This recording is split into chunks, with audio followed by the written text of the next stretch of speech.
Je vous présente aujourd'hui le tarot de Chris.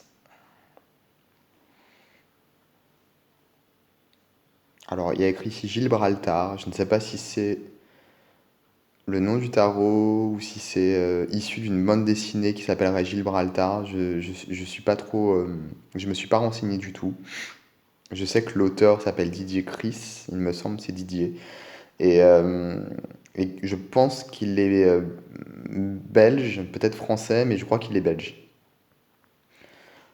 Donc c'est un jeu qui fait très bande dessinée. Je pense que c'est un illustrateur de bande dessinée. Alors il y a deux cartes. Je ne sais pas trop. Ce sont des cartes de présentation, je ne sais pas. Et ensuite on a le jeu. Donc avec une bordure ici pas forcément très belle, hein. Euh, L'écriture, voilà, c'est très simple. Bon, c'est pas mon jeu préféré, hein, pour être honnête.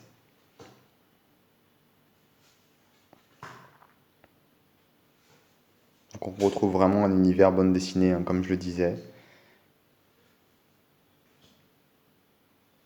Mais je trouve que les bordures gâchent un peu la carte. Et le système de numérotation n'est pas forcément très joli non plus.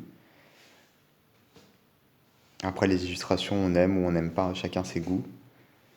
Mais la mise en forme de la carte laisse un peu à désirer. Il n'y a pas de livret. Alors, je l'ai acheté d'occasion. Je ne sais absolument pas si à la base il y a un livret ou non. A priori, non. Parce que la personne à qui j'ai acheté le jeu prenait soin de ses jeux et elle m'a dit qu'elle n'avait pas de souvenir d'un livret. Et voilà, pour les mineurs, hein, on peut pas faire plus simple.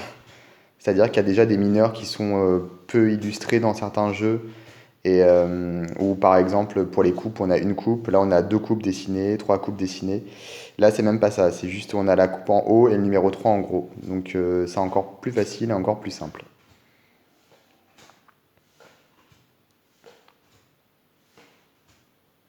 Et les figures sont illustrées. Comme dans la plupart des jeux de tarot qui ont leurs mineurs non illustrés. Donc voilà, hein, je vais pas y passer 3 heures, hein.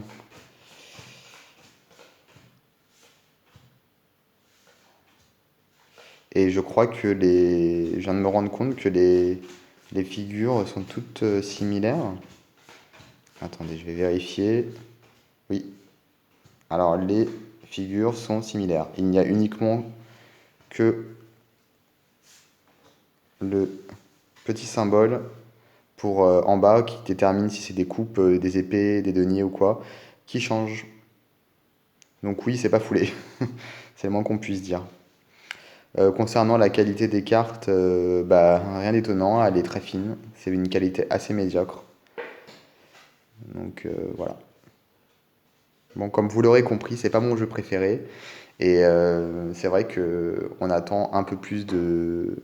Généralement, on attend un peu plus de travail de la part d'un artiste qui. Enfin, il aurait pu au moins illustrer la totalité des cartes. Ou du moins, il aurait peut-être dû sortir qu'un jeu d'arcane majeur. Mais bon, c'est mon avis.